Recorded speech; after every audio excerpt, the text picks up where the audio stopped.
Hi everyone, welcome back to my channel. आंनि गोदान video नोंथांमोनखौ बयखौबो गोसो गोरबोजों बराय हरलायबाय आरोना नै जोंना बिराद खान्दुरि जाबायना ओरैबायदि गाबबायल' थायो ओमफ्राय जों दा एसे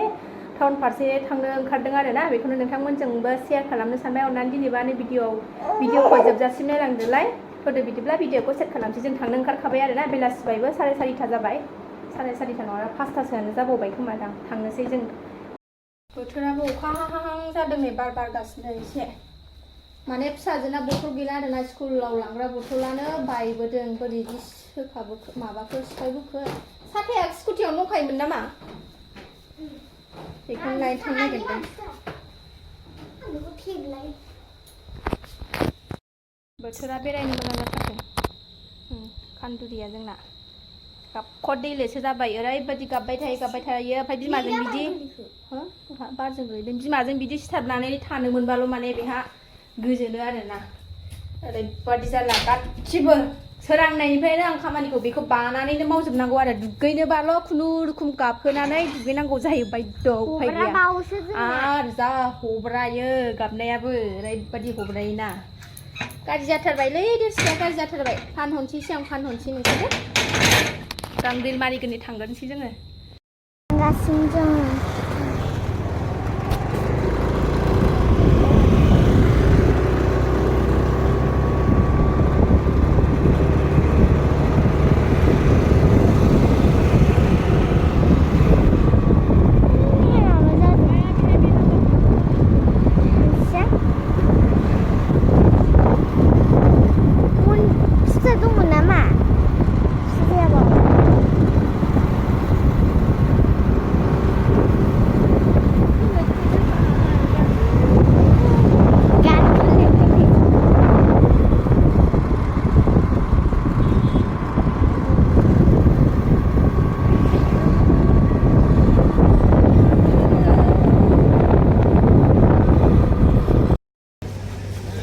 बाजाराव मोनफैबाय जोङो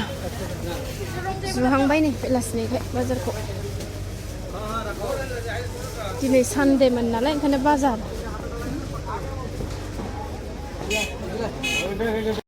जेबो लाया आरोना बथल लानोसै ओमफ्राय नाङा फुजायाव लागोन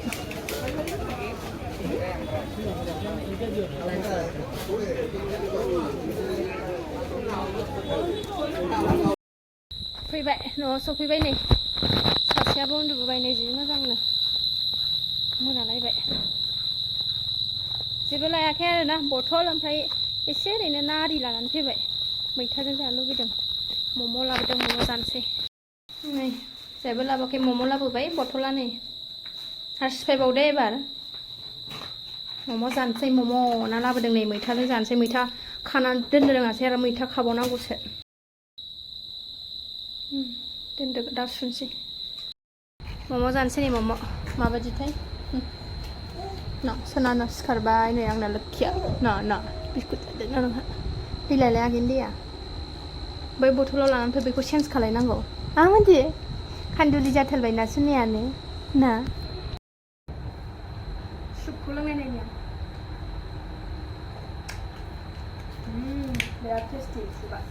बे दैया सोलायनांगौसो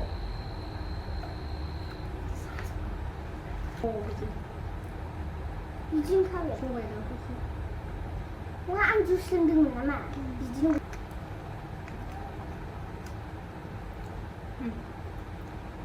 गुदुंथार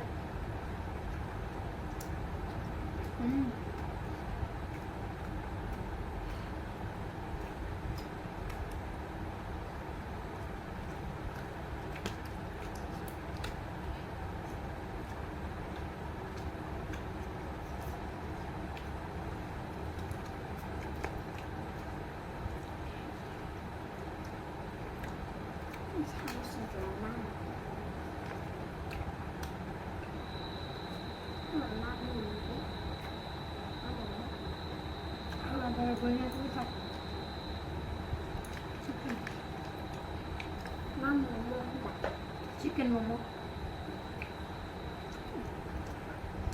자 구독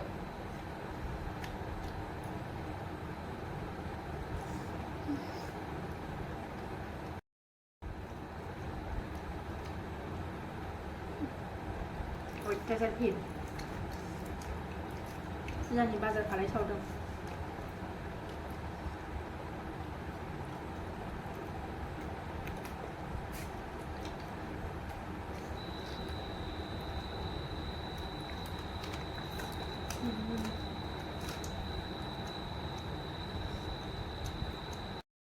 콘 배정만 칩니다.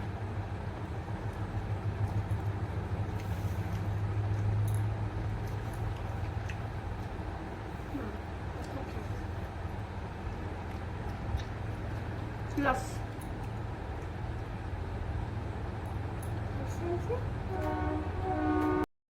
मैथा खानोसै आं खानानैबो दोननो रोङासै जानायनि प्लानिं गैयामोन नालाय ओंखायनो खानोसै आं मोनाबाबो आराम बासिफिनसै दा खालाय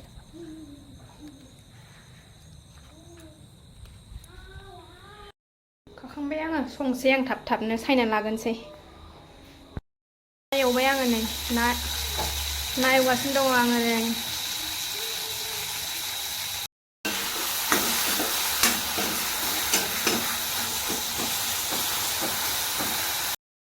मोनबाय नै आंना मैथा ओंख्रिया बिराद गोथाव जाबाय फिथाइ थायहांबाय ना मैथाया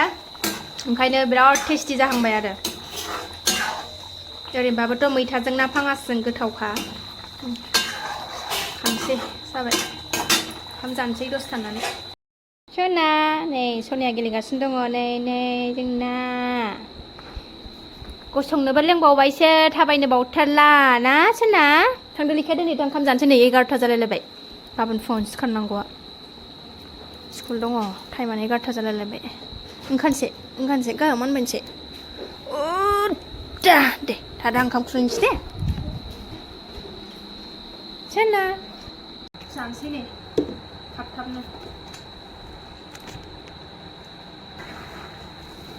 11ता जालायलायबाय टाइमा मालाबानो दसे लेखा नायहोबाय उन्दैखौ उन्दुआ नै जोंना टिक्लिया दाबो बिराद गोबाव थायो बियो उन्दुनो ओंखारानोबो दाबो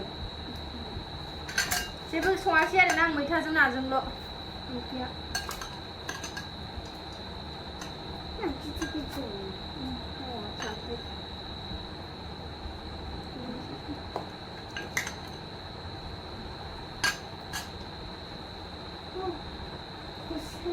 फुङाव सिखारनो हाया लेट जानानै उन्दुबाथाय आरो फुङाव सिखारथारनांगौ जायोना गस्लाया दावखोजोब्बाय नै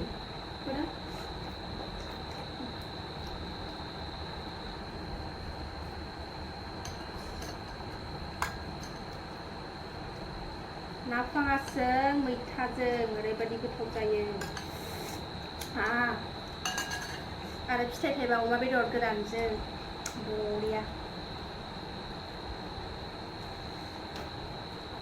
जानोसै नै बानलु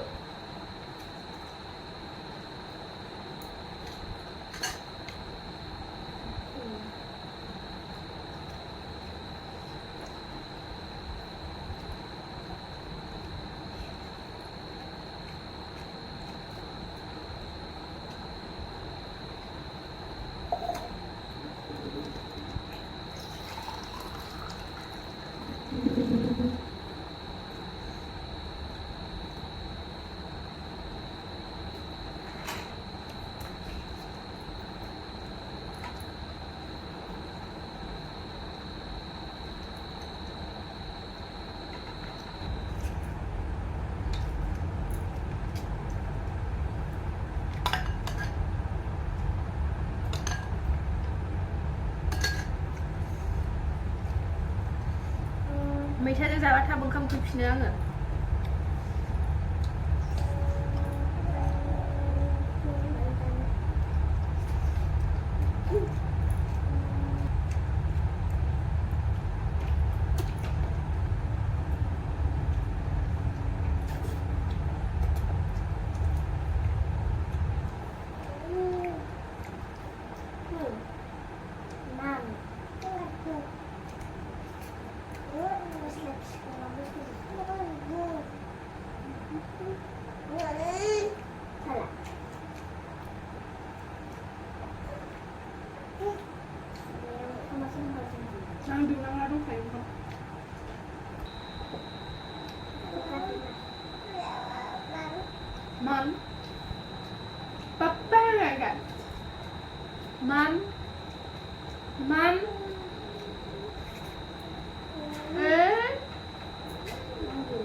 थोरसि सुगोना लानोसै मानबाय हराबो थौथारबाय माला 10-11 जालायलायगोन पात्ताखौनो मोनस्लाबलायासै आं दिनै ड्रेस चेन्ज खालामदो थ' सनाफोर आं दिनै भिडिअखौ बावनो दोनथ'नाय जासिगोन ना आं दिनै भिडिअखौ बावनो दोनथ'नोसै बिराद मोनाबाय आरो खामानि दंबावोसो मेरला सासेया नै मबाइल हानहरनो नागिरगासिनो थ' दिनै भिडिअखौ माबायदि मोनखो मोजां मोनदोंबा like comment share and subscribe खालामनो दाबाव भिडिअखौ नाय अननानै बिराद खस्थ' फिसा फिसौ लानानै बानायो आरोना भिडिअखौ अननानै दसेबाबो टाइम होनानै नाय आरोना थ' दिनै भिडिअआ एसेनोसै नेक्स्ट भिडिअआव थाबैनो लोगो मोनफिनगोन बाय बाय सुनानै लानोसै आं मानबाय थोरसिखौ